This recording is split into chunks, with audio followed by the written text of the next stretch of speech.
आणि यानंतर पुढची बातमी सुद्धा उद्धव ठाकरेंसंदर्भातच आहे।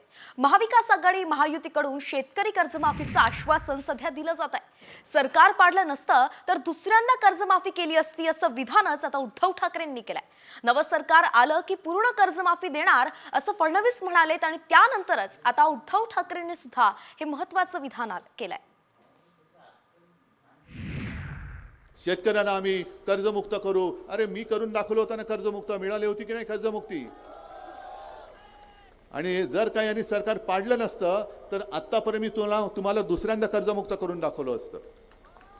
तेवढी धमक आहे माझ्यामध्ये। आता नवीन सरकार आलं की 15,000 रुपये शेतकऱ्यांना देण्याचा निर्णय हा आपल्या सरकारने या ठिकाणी घेतलाय। आणि एवढंच नाही, आता आपण घोषणा केली आहे, नवीन सरकार आल्यानंतर आमच्या शेतकऱ्यांना पूर्ण कर्जमाफी देण्याचा निर्णय देखील आपल्या सरकारने घेतलेला आहे।